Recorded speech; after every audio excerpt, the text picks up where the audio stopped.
દેવો સાથે રમતા રમતા પ્રભુએ બાલ્યકાળ પસાર કર્યો. પ્રભુ હવે યુવાન થયા.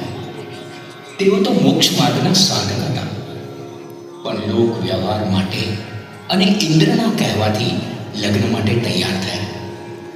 દેવો ખુશ થયા, ઇન્દ્રો ખુશ થયા, માતા પિતા ખુશ થયા.